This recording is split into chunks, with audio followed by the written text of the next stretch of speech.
আগামীকাল ২৫শে বৈশাখ বিশ্বকবি রবীন্দ্রনাথ ঠাকুরের ১৬৪তম জন্মবার্ষিকী উপলক্ষে তার স্মৃতি বিজড়িত কুষ্টিয়ার কুমারখালীর শিলাইদহ কুঠিবাড়ি ও সিরাজগঞ্জের শাহজাদপুর রবীন্দ্র কাছারি বাড়িতে ৩ দিনের জাতীয় অনুষ্ঠানের আয়োজন করা হয়েছে। এরই মধ্যে অনুষ্ঠানে নিরাপত্তা সহ সব ধরনের প্রস্তুতি নেওয়া হয়েছে। কুষ্টিয়া ও সিরাজগঞ্জ প্রতিনিধি পাঠানো তথ্যচিত্রে বিস্তারিত জানাচ্ছেন লামিয়া তানজিন মাহমুদ। ২৫শে বৈশাখ বিশ্বকবি রবীন্দ্রনাথ ঠাকুরের ১৬৪তম জন্মবার্ষিকী। এ উপলক্ষে কুষ্টিয়া ও সিরাজগঞ্জে সাংস্কৃতিক মন্ত্রণালয় ও জেলা প্রশাসকের আয়োজনে ৩ দিনের জাতীয় অনুষ্ঠানের আয়োজন করা হয়েছে। বিশ্বকবি রবীন্দ্রনাথ ঠাকুরের জন্মবার্ষিকী উদযাপনে কুঠিবাড়িতে ৩ দিন ব্যাপী জাতীয় অনুষ্ঠানে থাকছে সাংস্কৃতিক অনুষ্ঠান, রবীন্দ্রসঙ্গীত, নাটক প্রদর্শন সহ গ্রামীণ মেলা। এরই মধ্যে নানা রকম পসরা সাজিয়ে বসেছেন দোকানিরা।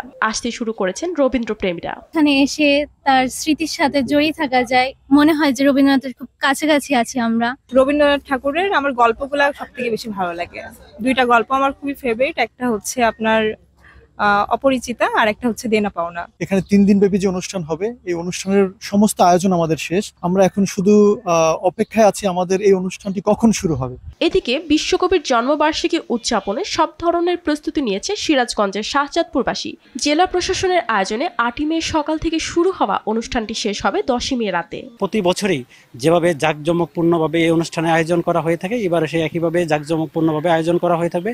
ইতিমধ্যেই বিভিন্ন সাংস্কৃতিক গোষ্ঠী যারা আছে আমাদের দেশের বাইরের বা বিভিন্ন জেলা থেকে সাংস্কৃতিক গোষ্ঠী, তারা ইতিমধ্যে আমাদের সাথে যোগাযোগ করেছে। আমরা সবাই অপেক্ষা করে থাকি রবীন্দ্র জয়ন্তী আসবে এবং ২৫শে বৈশাখ আমরা উদযাপন করব। প্রতি বছরের ন্যায় এবারও বিশ্বকবি রবীন্দ্রনাথ ঠাকুরের ১৬৪তম জন্মবার্ষিকী উদযাপন খুব সফলভাবে সম্পন্ন হবে বলে আমি আশা করি। জমিদারি দেখাশোনার জন্য ১৮৯১ সালে প্রথম কুষ্টিয়া শিলাইদহে আসেন রবীন্দ্রনাথ ঠাকুর। সেখানে বসেই তিনি রচনা করেছেন বিশ্বকবি খ্যাতি অর্জনে গীতাঞ্জলি সহ কালজয়ী কাব্য। এর আগে ১৮৯০ সালে সিরাজগঞ্জের শাহজাদপুরে আসেন তিনি। এখানে বসেই তিনি রচনা করেছেন কবিতা সোনার তরী, চিত্র, চৈতালি, কল্পনা, ছোট গল্প, পোস্টমাস্টার, নাটক বিসর্জনের মতো সাহিত্যকর্ম। লামিয়া তানজিন মাহমুদ, RTV।